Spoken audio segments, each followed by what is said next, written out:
without further ado, Daniel. Hey, everybody. First and foremost, I want to thank the Georgia chapter of the Sierra Club for this opportunity, to the panelists that you'll meet in a few moments, and for this opportunity for us to not only be educated, but to be active. I want to share the sentiment that was spoken of before as we face this critical intersection in our nation around racial and social justice.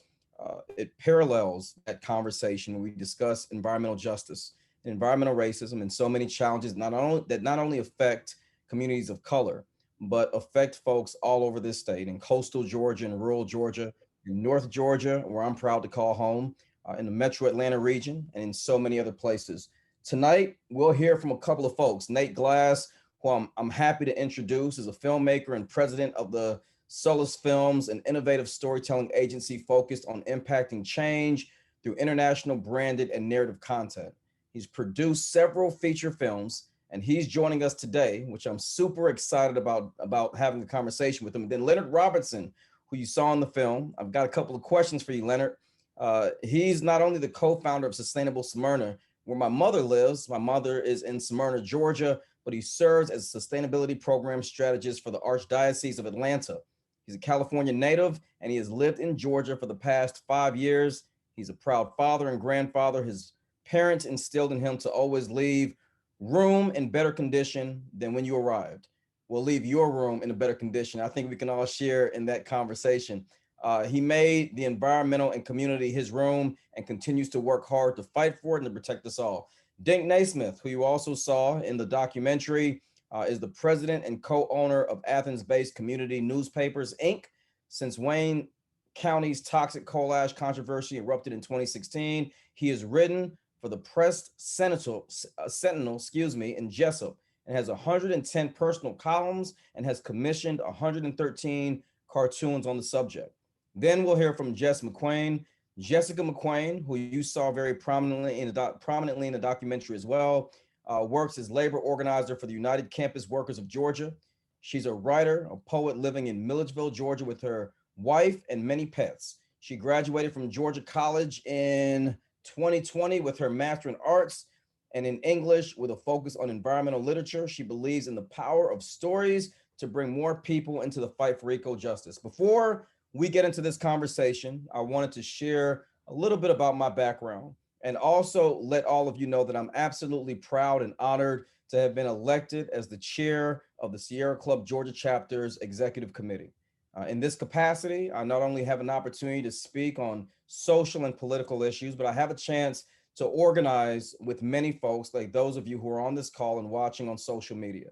What I'm most proud of is the opportunity for us to not only address the coal ash challenge, which we'll talk about in depth today, but I'm also excited about the coming and the impending opportunity for all of us to diversify a movement that affects us all, predominantly people of color and poor and minority communities. I remember running as a candidate in the state of Georgia and going to Juliet, Georgia as a Democrat, but speaking to Republicans all over this state that suffered because their communities, their waterways were impacted and were compromised because of the coal ash problem.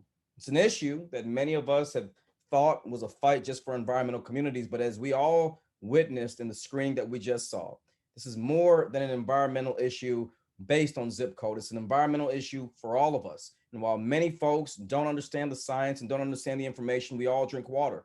Upton Sinclair once said that it's hard to get a man to understand a thing when his salary depends on him not understanding it. And what we're up against, not only with Georgia Power and other industries, are very wealthy individuals from an industry that has thrived off of profit and not off of moral values. And as it was stated by Dink in the documentary, I truly believe that Georgia Power and other companies have done a great work in our state. They employ a lot of people, but we have to continue to hold folks accountable, which is exactly what we intend to do tonight. So I want to thank you for joining us. And at this time, I want to open up this forum for our guest panelists, and we'll begin this conversation.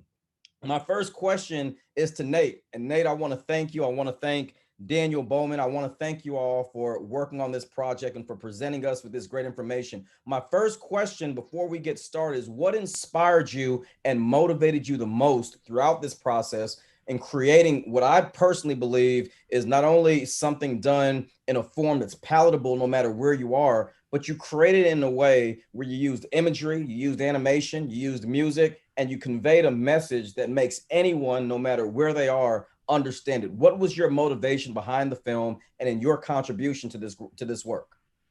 Yeah, thank you so much, Daniel. And I can't thank the team enough. I'm getting to talk here in front, but it takes a lot of people to make this. And Zach Norton, our director on this project, he's unable to make the call because he's working on a show right now. But and Daniel Bowman, as well as the rest of the people, this was such an incredible opportunity. When Sierra Club came to us at first and was like, hey, we want to do something about toxic coal ash.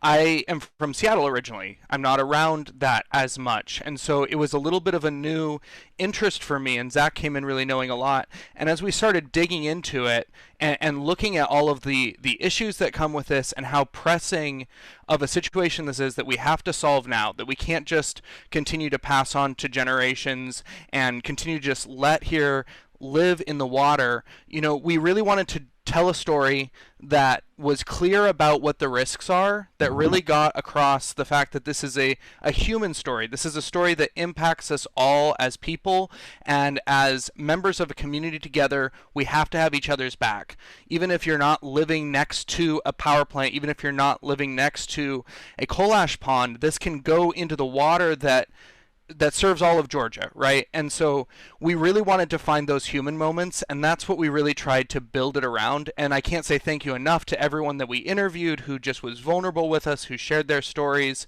And I hope we've done justice to everyone's story in this. But we also knew there was a very informational aspect to this. It's very important to get the fact that there's a difference between taking care of these ponds, excavating them, dealing with the waste in a way that we are able to actually maintain for generations, as opposed to just leaving in place. And so we worked really hard to try to make sure that came across in an informational way, and try to combine that empathy for each other as humans with the information and the tools at hand so that people could take this series, walk away with it, and help impact change.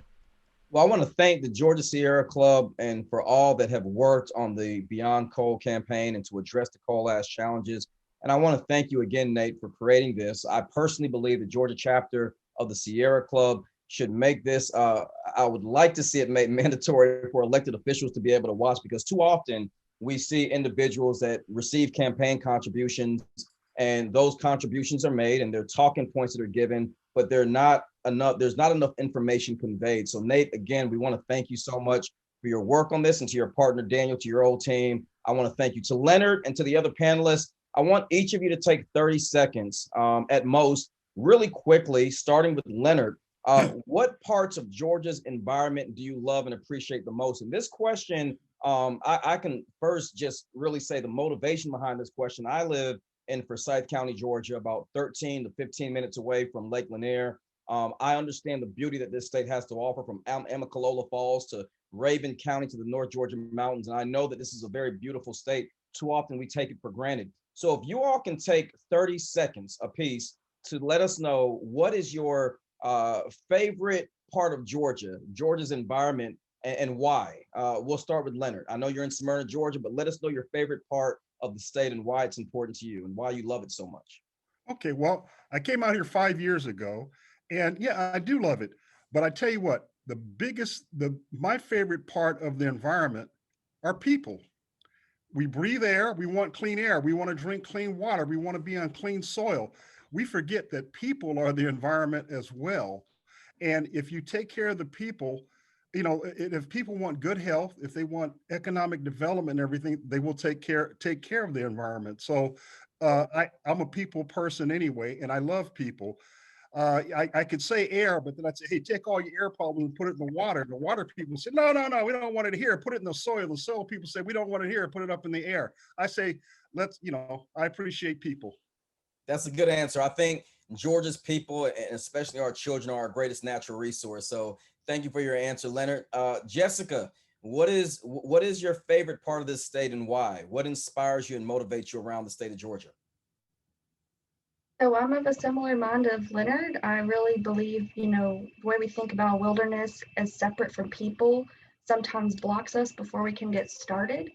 I'm a water gal. I love the water. I love water birds. So I'll say my favorite that motivates me and replenishes my soul has got to be the Georgia coast, with its magnificent many creatures and golden marshes and really rich history of resistance and community.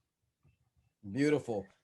Thank you so much. And I want to tell you personally, Jess, we appreciate your authenticity and your ability to be open and to be honest throughout the documentary. Definitely have a couple of questions that I'll be coming back to you on. I appreciate it. Dink, what is your favorite part of Georgia, about Georgia's environment, and what do you love and appreciate the most about our state? Daniel, I've lived in Georgia for 72 years, and I'm like a kid in the candy store. Whatever region I'm in, I say it can't get any better than this. Whether it's the mountains, the coast, the wherever. But if I should get to heaven, I hope a part of it would be like the Omaha River swamp. I do love those magnificent cypress and the backwaters of the Omaha. What I feel like in this coal ash fight, and what I said from the beginning, if you can't stand up for the people and places you love, and I love all of Georgia, then you should be ashamed to look in the mirror. Well, Dink, I want to hold you right here, because I think that you living in Georgia for so long, I grew up in Columbus, Georgia, son of a United States Army Ranger, and to those veterans and those who served, we appreciate your service. My question to you, Dink, is, in that same spirit of knowing the environment, loving the environment, how would coal ash directly impact many of those areas that you've grown up to know? And one story that really motivates me to ask you that question is, I spoke with a woman in Juliet, Georgia, that said the same creek that she grew up in, she can't take her children and grandchildren because that creek is now polluted and contaminated by coal ash. So could you just let us know about how coal ash directly impacts some of those places that you can think of when you think about Georgia over the years and what you've seen? Well, that's right. Well, what was my wake up alarm was we learned that my hometown, Jessup, was on the verge of becoming the largest toxic coal ash dump in America. There was a plan to dump up to 10,000 tons per day. 10,000 tons per day, 100 rail cars per day, 365 days a year coming into our small town into a private landfill. That was my wake up call, because the first two things you learn in plumbing school is hot goes on the left and stuff runs downhill. Well, where they were talking about putting this toxic coal ash was in a wetlands area with streams that run downhill into the coast of Georgia, would go through the Penn Holloway Creek to the Omaha River into St. Andrews Sound and at the mouth of the Omaha. So all of coastal Georgia could have been affected by this. So we had to jump in and do what was necessary. You throw your heart in the fight first, and then your wallet usually follows too. It's a good perspective. And Nate, I want to come back to you, because in creating this, a lot of times people, and I think, forgive me if I'm attributing this quote to the wrong person, but I think it was Jess, or one of the panelists had mentioned in the documentary, you don't have to be elected, you don't have to be wealthy, advocacy, anyone can do their part. What motivated you, Nate? And I'm going to come to the other panelists as well, so please prepare for the question and your response. What is it that you believe got you started in coal ash advocacy? Because let's be honest, it's not the sexiest thing in the world. You go to a lot of communities and you ask people to get involved with coal ash, and it's just one of those things that, I think a lot of convincing goes into it. I know that the way I was able to reach people and get involved was I didn't speak over their heads. I met them where they were, and I talked about water and the importance of water to our communities and the importance of not only holding people accountable, but it's a tough area. And when you become an advocate, you kind of put yourself in a space where you're doing a lot of thankless work, but you're advocating and fighting for people that you may never meet. So what inspired you, Nate, not only on the film, but to even get involved in the coal ash advocacy? And then I'm going to go to Leonard after you, then Jess, and then we'll get your perspective as well, Dink. Yeah, I mean, I think coming back to this is a problem that just affects all Georgians, and even beyond that, it's a problem in other states too. This is something that impacts us all, and there's all things that we can do. And as a filmmaker, the platform that I get to use is the video space. And so using video, I find a way that we can go ahead and bring people into other people's homes. We can introduce people to components of it and really help tell a story. And so with that being the platform that I have to work from, and then coming up against this issue that's so absolutely crucial and absolutely important, it felt like something we just had to do, because if we aren't going to do something with it, how can we ask other people to go ahead and comment, to go ahead and make a statement if we're not going to use the platform that we've got? Yeah, but still, right? Because I mean, like, I get it, and that's a good answer. But let's be honest, when you're talking about 6 million tons of coal ash, and I mean, both the Obama and the Trump administrations, heads of their EPA, did not classify coal ash as toxic waste. And I think that we've missed it on that. I think we have an opportunity with the current administration to try and correct it. But, my direct real kind of focus on what you just said is you were able to package a very complicated conversation, in my opinion, and you made it palatable. So can you just add on to what you said from a storytelling standpoint? How were you able to take so much complicated information? Because many of us on this call, especially if we're not millennials or Gen Z, there's a certain space of a lack of communication generationally and culturally, right? So how are you able as an advocate to kind of package that into your film and make it work? Because it inspires me. I mean, I thought I knew a lot, but it inspired me to go out and continue this message. So how were you able to take this complicated information and put it into a story? Yeah, so, in regards to like process, when it comes down to that, we really try to start with listening.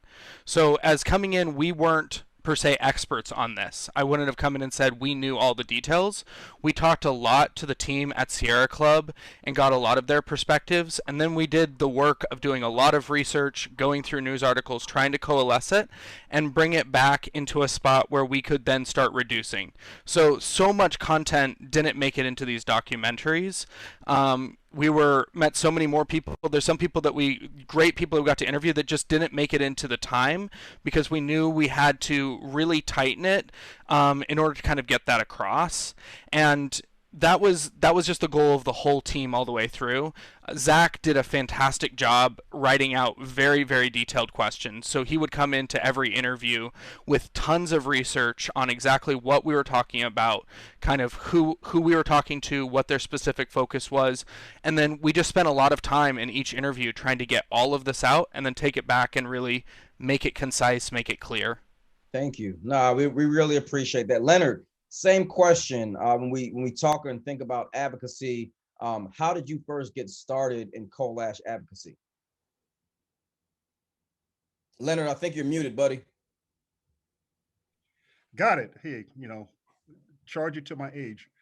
Anyway, when I first moved out here, I said, wow, it's beautiful out here, the change of seasons. And then I realized, wow, I've got a sterilization plant in my front yard. I got a coal ash pond in my backyard.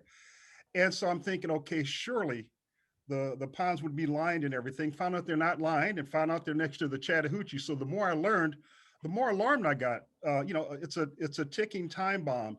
And I wanted to make a difference. I came out here to Georgia to retire, and that lasted about 2 weeks. I got involved in the politics and advocacy. Didn't like what was going on, so we created Sustainable Smyrna to address these issues. Make change, you've got to educate people. So that's what we do at Sustainable Smyrna. And this is one of the things that we decided to address, made sure everybody knows about it, and also let Georgia Power know about it. But it was just, I have years of experience. And when I see a need, I just responded to it. Remember, now this area is now my room, and I want to leave it in better condition than it was when I arrived. I appreciate that. And for those that are listening and those who are watching, can you just explain really quickly, take about 20, 30 seconds, what would you say are the 2 or 3 most important things, to your point about Sustainable Smyrna, for an individual starting an organization, leading an organization, or considering joining an organization? What are 2 or 3 things that you think folks should look for in their advocacy? Because I think a lot of times people are motivated and they're excited, and I think sometimes people start organizations when they should join. Some people join when they should, contribute. And I think a lot of times we get caught up in the weeds, right? So what are 2 or 3 guide points that you would leave with those who are watching or listening that want to learn more about being effective in their organization or in their advocacy? Well, one thing, you have to have a passion for it. This isn't a paid position. This is a work of the heart. So you have to have a passion for it. And then, for Sustainable Smyrna, uh, I found a bunch of passionate people that we believed a lot of the same thing. So you have to be like-minded. And the best thing a leader or somebody can do is listen. You kind of guide the dialogue, you kind of guide the narrative, but you engage your people. So Sustainable Smyrna, that's what we decided to do. See, sustainability is not about hugging trees. It's about embracing opportunities, people, planet, and prosperity. Agreed. Thank you so much. Dink, Jessica first, and then we're gonna go to Dink. Jess, what do you think when it comes to advocacy? What was your entry point? What motivated you? You spoke about in the documentary about your own personal health. But again, I want to commend you because I think too often there's a stigma when someone has challenges with their health or their mental health, whether it's personal, private, or indifferent. And you were able to share your story. Can you let us know if that was your entry point? Beyond that, what motivates you to continue in the advocacy work that you're doing? And what would you share for individuals that want to follow your lead or want to get involved in being a coal ash advocate to fight against the challenges that we're currently facing? Thank you. My entry point was really kind of just looking at, social justice in kind of a broad lens. I went to college in Milledgeville, and I made friends who had gone, tubing or kayaking on the Chattahoochee. And I grew up just right, maybe 2 miles down the road from the Chattahoochee, right outside of the gates of Plant Wansley, and I had never been on it. Where I grew up at, we called it the Chattahoochee because it was really just, it was not anything you wanted to swim in or eat fish you caught out of. So kind of just looking at disparities in concepts of nature based on like socioeconomic status, and then that brings in, of course, racialized elements of our society. And then, of course, there's disability justice issues and access issues. So kind of just looking at the disparity in my own relationship with the Chattahoochee, and then kind of backtracking and asking questions about, health issues that I was dealing with was my entry point. So for me, I think having that passion, like Leonard said, is key. I'm passionate about the outdoors and about people building relationships with, as I say in the film, their siblings, because humans aren't inherently more valuable than birds or the soil and the water. Like everything's working together in tandem. So I encourage folks to explore how holistically different advocacy groups look at issues. And I believe if you're involved with environmental justice work that doesn't address issues of racial inequality and economic inequality, then there's simply something missing, and it has to be looked at in the entirety of its context to really make change.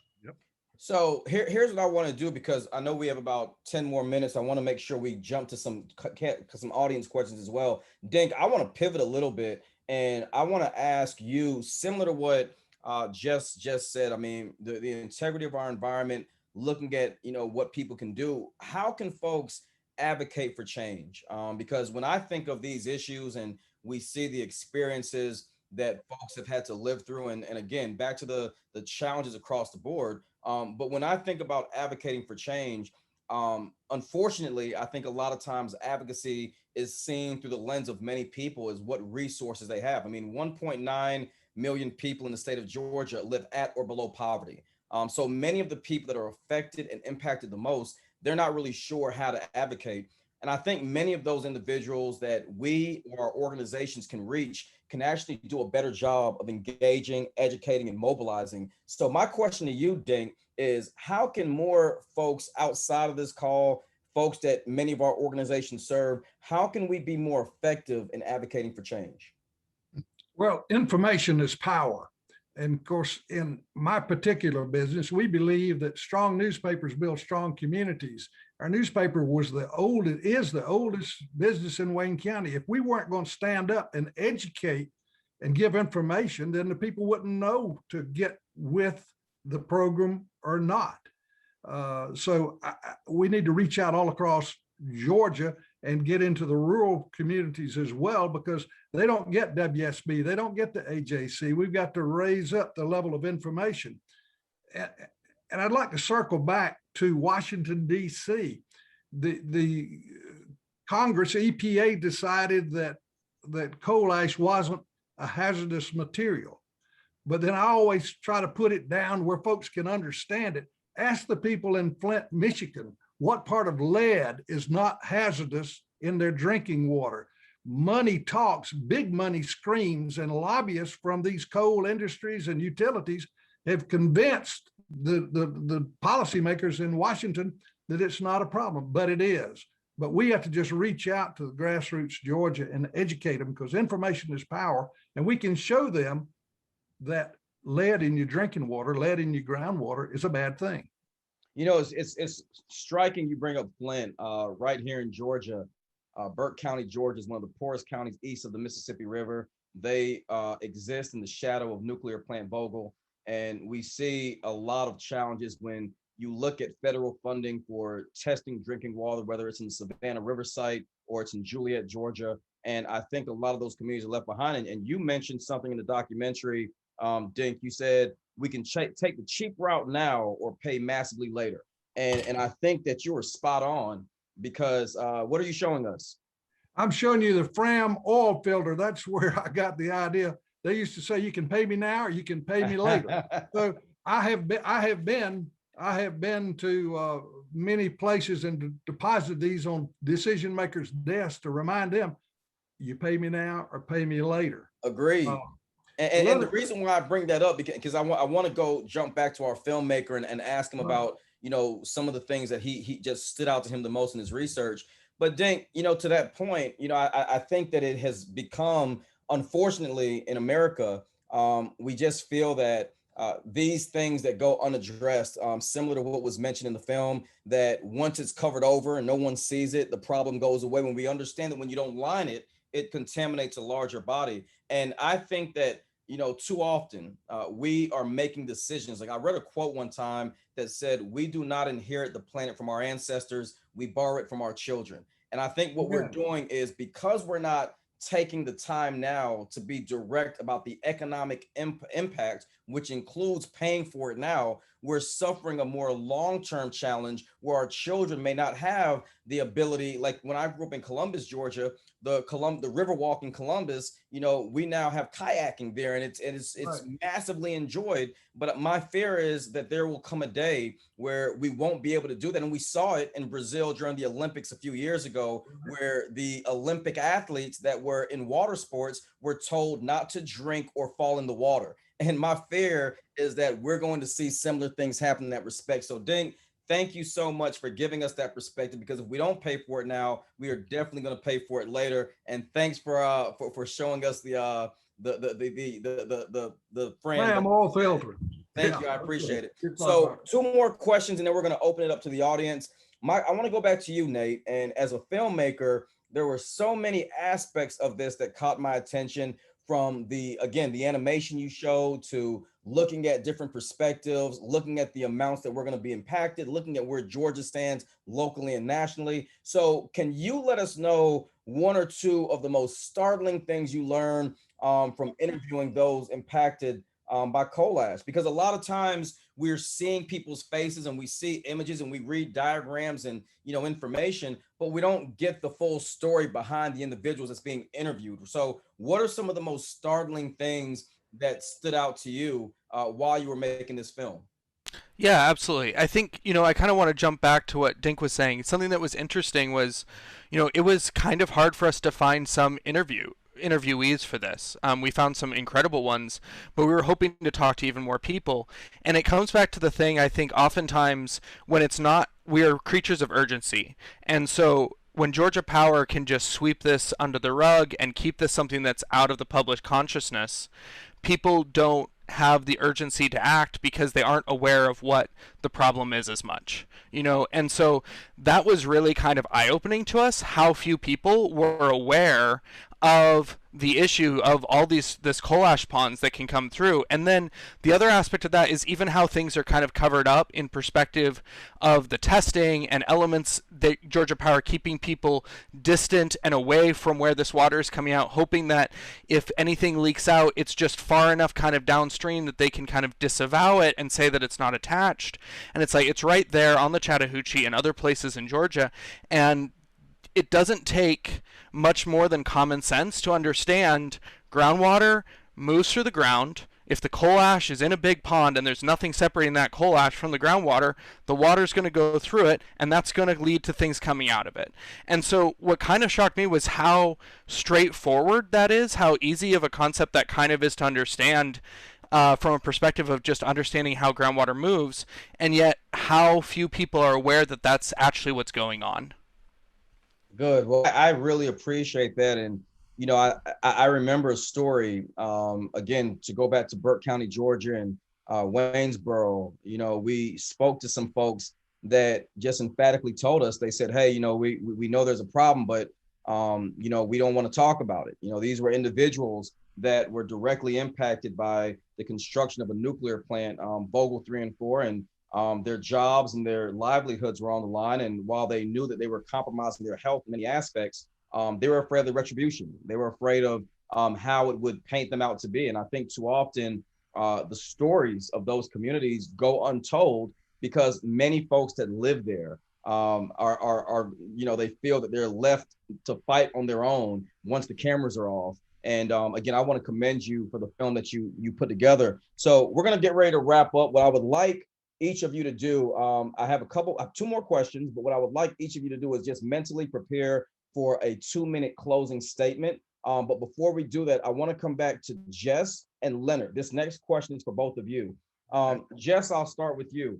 When we think of individuals that are directly impacted on a daily basis, is there any example, and same question is going to come to you, Leonard, is there any examples that you can give us in your personal life that had to change or be disrupted as a result of your advocacy? Because I think a lot of times people, they hear your story, Jess, and they say, well, that was good, and but they don't understand the sacrifice. They don't understand what it means to actually put your voice out there. I think Leonard mentioned earlier that this work and this advocacy doesn't come with a paycheck, right? So can you let some folks that are out here that are listening and that will watch or listen in the future, can you let them know some of the biggest personal changes you had to endure as a result of your advocacy, whether it was intended or unintended consequences that you've had to face? What are some of those things that have really altered your own life in fighting and being on the front line of this kind of work?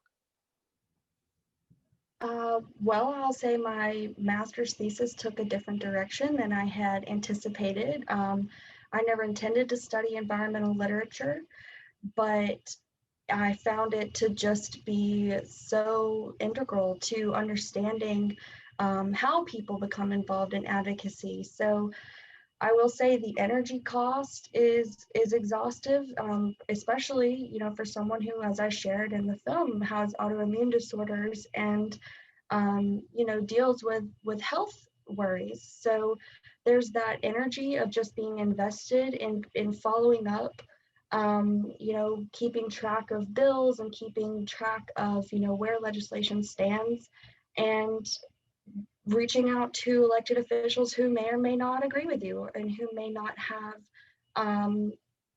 the concerns that you share. I think there's also the risk of being seen as some kind of troublemaker. The community I grew up in is very closely tied with Georgia Power. Georgia Power does a lot of corporate sponsoring and a lot of charity work. And there's that great saying, right, that charity is the kind of cleanse of the conscience for the rich. And so there's that risk of feeling perhaps a little alienated from a community who is willing to kind of accept certain risk for what is perceived as a benefit. And so in my studies, I looked a lot at slow violence and this concept that Nate kind of touched on, where people aren't seeing, there aren't explosions, right? Coal ash doesn't combust and bring news cameras. It's a very slow process, and it's not incredibly newsworthy. And like you said, it's not a sexy thing to talk about. So drawing people's attention to the way these violences are played out over decades and over generations, it definitely changes the way I look at a lot of things. It makes me a bit exhausted at times, right? Because it seems like every day there's some new catastrophe in the works. The Golden Ray, has been lying off the coast of St. Simons and Jekyll Island for well over a year and a half now. There's definitely always something to be worked on, but there's so many good people out there doing the work that finding those people and building those relationships, it really helps to replenish the energy that is spent in fighting what feels like an uphill battle. Thank you for your candid answer. We appreciate it. And again, your contributions to the documentary as well as this conversation have been very personal. I think a lot of people will be able to resonate with it. Leonard, I'm going to go to you, and then I'm going to go back to the top of the order and let everyone give a closing statement so that we can take a couple of questions from the audience. Leonard, same question, man. What, you mentioned having not only a toxic facility, but having, coal ash ponds in your backyard. I know because, again, my mother lives in Smyrna, Georgia, so I know exactly what you're talking about and where you're talking about. What are some things that have been disrupted outside of the fact that you weren't able to be retired for very long, that really had a disruptive impact on you? And I think it's important for people to hear your statement, because there are a lot of times in our years, and I'm saying this as a 42-year-old, but as in our years of giving all of our life to a movement or to an industry or to a job, we want to spend our latter years in really relaxing and enjoying the space that we worked so hard to get to, right? But you jumped right back in it, and I wanted to ask you the same question that I asked Jess. What are some of the disruptive factors that you've had to endure in your advocacy and your work towards really having an impact on all of Georgia and even on your state of California that you left before you came here? And thank you for bringing the film ministry with you, by the way, Nate. Leonard, so we appreciate it. Can you answer that? What disruptive things have you had to endure that have really shifted, your personal life? Well, it started out, I'm a child, I was born and raised in South Central LA, Watts, Compton. And as a child, the air was so bad, some days we couldn't go outside for recess. The air was yellow and it burned your eyes, it burned your lungs, and we couldn't go outside. So then we'd go out and we'd see these oil derricks going up and down, right, from our homes and the stores and everything. You see the oil derricks. Well, what they used to do with the oil derricks, they painted them up to look like rocker horses. So as kids, they say, you don't want to get rid of the rocker horses. These things are putting bad air in. We're breathing it, and they're trying to make it look like a horse. So the misinformation started then. And then my daughter had asthma. We live in Southern California, the Inland Empire. The air is bad. As soon as she got out of Southern California, that air, her breathing picked up. So that was environmental asthma. And as I read a book, Silent Spring. I saw a lot of things about Love Canal and McCall and BKK, all these landfills that are sitting next to residential. I read the book called Dumping in Dixie. It talks about how most toxic facilities are in communities of color or low-income communities. Here it was, I noticed everywhere I lived, there was an issue, be it the water, be it the air, be it the soil, hey, they're putting a whole bunch of transmission lines in my neighborhood. Oh, they're putting the freeway through my neighborhood. I noticed we weren't getting the what we weren't getting equality. We weren't getting equity. Equality means everybody starts out the same. Equity means sometimes we end up different. And we weren't getting that financially, environmentally, socially. So I wanted to make a difference, and this just strengthened my resolve. I speak from experience. I speak from breathing bad air. I speak of walking on contaminated soil. I speak from drinking polluted water, and it just made me want to make a difference. My why of why I do were my children. Well, now my children are grown and contribute to society. My new why are my grandchildren. So it just never ends. But it's real personal with me. That's why it doesn't matter whether you get paid or not. It's, getting the work, advocating, and letting people know they can make a difference. Thank you so much. And thank you to Claudio for putting that in the chat. Dumping in Dixie is by Robert Bullard. And so I thank you. Robert is a dear friend and is someone who has been on the front lines of this work for a long time. Look, to our panelists, I'm going to have to cut that 2 minutes down to 30 seconds for the sake of time, because I do want to get to a couple of audience questions. So I'm going to start with Dink, and then Nate, and then Leonard, and then Jess. Just take 30 seconds to give a closing remark on our conversation, and then we're going to take a couple of questions in our last few minutes from the audience. Dink, if you can start us off. Thank you, Daniel, and thank you to the Sierra Club for making this possible. I'd like to stress that even in this polarized world we're in, the clean environment is not a Democrat or Republican issue. And so many times it's polarized that way. Well, every living, breathing human being in the world deserves clean air, clean water, clean soil. So if people say there's nothing we can do, yes, we can do. My great-grandfather was a pint-sized mule farmer, and he said, son, if they're bigger than you, pick up a lever, knock hell out of them. We cannot be bulldozed by the billionaire bullies. We must stand up. Information is power, and we have time to work on the General Assembly before it convenes in January 2022. Thank you very much. Thank you, Dink, for your experience. Thank you, Dink, for your experience and for your story and your contribution to the state of Georgia. Nate, if you can, again, thank you for the film, and we'll definitely be in touch, because I want to make sure we screen this at historically Black colleges around Metro Atlanta to make sure we get as many people as possible to be a part of this movement. So we'll be in touch. Can you give us 30 seconds that you can leave us with on this conversation and what you would like to share with the audience? Yeah, absolutely. Thank you so much to Sierra Club for bringing us in and partnering with us on this, to everyone that we talked to and interviewed, to the team that worked so hard to bring this all about. I think it comes down to responsibility. As a small business owner, if someone on my team were to say, take a stand and ding a car, I would fix that. And Georgia Power is the most knowledgeable and knows what they're doing when they're putting this toxic coal ash in the ground. They need to be the people who are responsible for helping protect our environment from the waste that is being created and doing something about it to protect us as humans. We have to have each other's back. We have to be protecting each other, and the responsibility has to go to the people who know what they're doing. Thank you so much, Nate. And I'm sure that there'll be a bunch more questions in the chat for you as well. Leonard, give us 30 seconds closing statement. Okay, I can do it even quicker than that. We've got to get engaged. You got to advocate for these things like the coal ash ponds to get them lined and get them removed. Remember, you can make it happen, watch it happen, or you're going to wonder what happened. Fair enough. Short and sweet.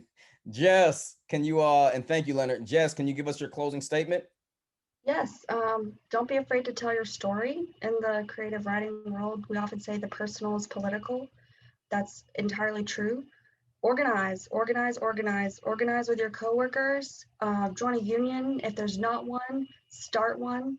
Organize your neighborhood. Organize because it's going to take everyone to work for a just future, and support projects like the People's Public Service Commission. You can find them on Instagram and Facebook and Twitter at We The Plug, though. They're working on energy justice for rural folks in Georgia, because we know Black folks in rural Georgia have astronomically high power bills, and we have the resources to make sure folks get their needs met. So support what's going on and organize, and don't be afraid to be vulnerable. Beautiful. I'll do mine very short. I'll do mine in 15 seconds. in 2022, we have a chance to vote on 2 Public Service Commission seats.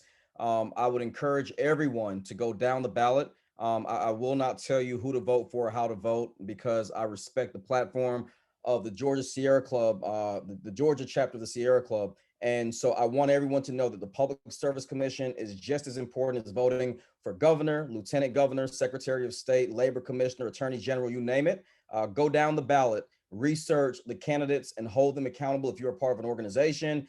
If you are grading them, if you are watching them, it's not just about our Georgia state senators and House representatives. It's about the folks that make the decisions and speak directly with our utility companies in public and in private.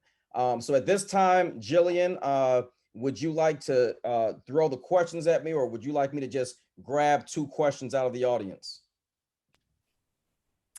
Thanks, Daniel. I will let you choose the questions, and then after we get a couple of questions from the audience, I will have Tia come on and announce our winners of the raffle for this evening. Beautiful. All right. So the first question that I saw that I thought was pretty important to this conversation is what percentage, and this was for any of you that are there, what percentage of coal ash comes directly from Georgia Power? Because I saw 1 or 2 questions that wanted to know the percentage of the waste that is contributed. What percentage of that? What percentage of it comes from coal ash? Does anybody want to answer that one?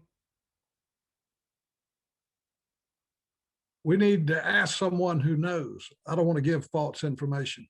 All right, fair enough. I think we can find a way to get that answer. There's another question, and whoever sent that, please put your email. If you can come back and ask that question with your email, let's see if we can find a link for that. The next question is, besides advocacy for the environment and a responsible response to coal ash and other issues from the power producers, Georgia Power and the EMCs, what role do we, the people, play in making sure we are part of the solution, reducing our electricity use, for example, so there is not a great need for coal ash? So in other words, let's shorten that question. What is our responsibility as citizens, as ratepayers, in fighting against the coal ash challenges? What are some solutions we can do? Any one of us on this panel can take that question. Just unmute yourself, please. Okay, I would say vote. 2 things. If you're not an advocate, you are a voter and you are a consumer.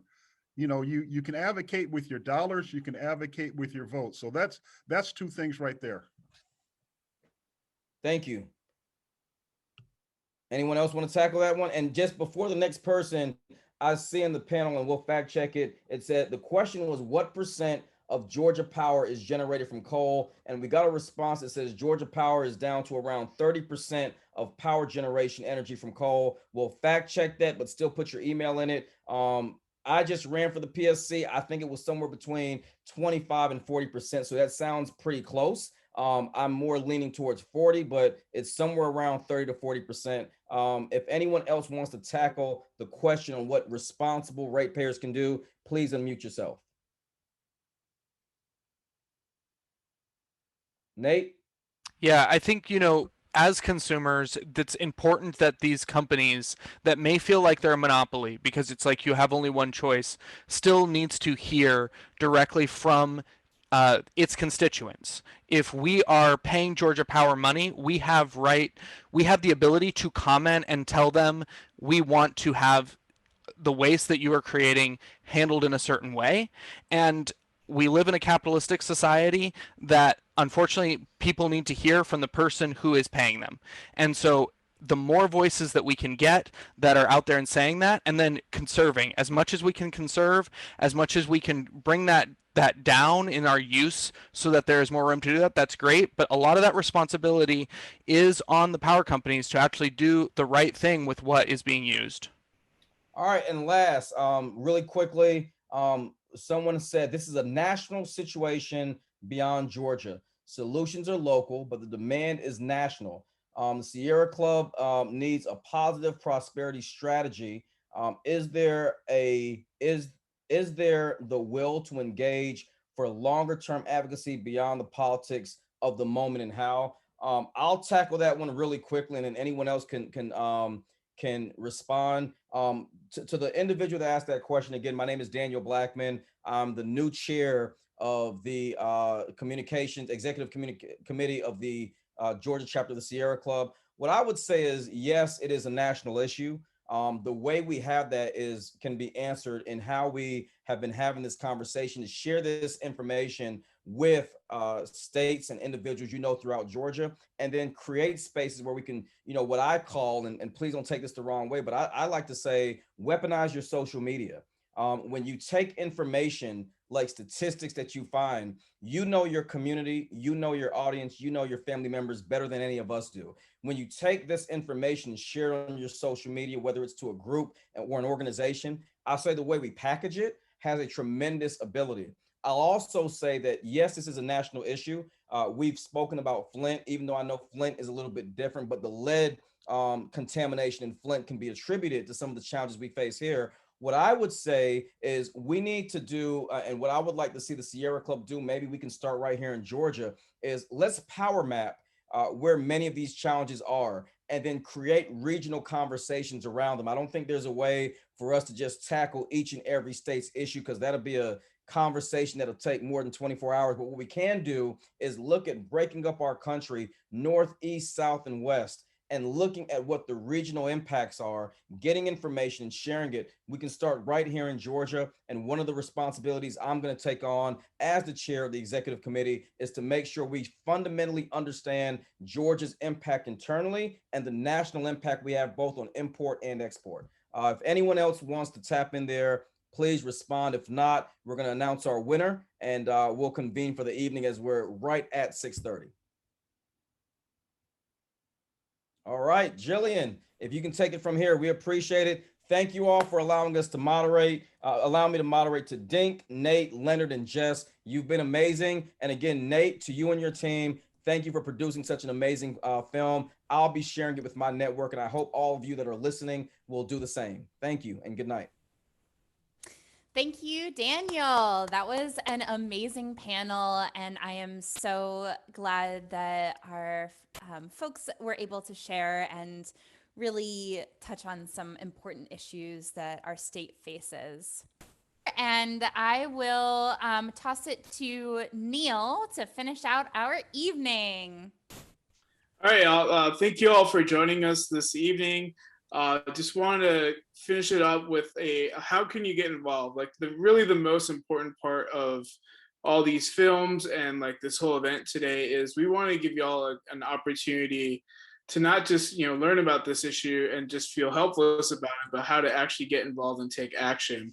So as we have up on the screen, we have a link that y'all can go to, and we're asking folks to basically sign up to get ready to make comments on this coal ash. So for y'all that may not be aware, this is the Georgia Power, and it has been in waiting from the Georgia Environmental Protection Division to decide on how the company is going to be able to store this coal ash. And unfortunately, this is going to be one of the final decisions in terms of the permanent storage of coal ash across the entire state of Georgia. So we've been waiting for some permits to be released. We should have seen them by now, but they kept getting delayed. And so what we're asking people to do is to go onto this website and I've posted the link here, or you can go to our georgiacoalash.org. Essentially, it takes you there, and you can hit the Take Action button and sign up there, and that will basically put you in touch with us so that we can follow up with you as soon as the permits are released. We'll have 60 days to basically make our comments and to make Georgia EPD aware of as many people in the state of Georgia who are concerned about this issue and want them to do it the right way.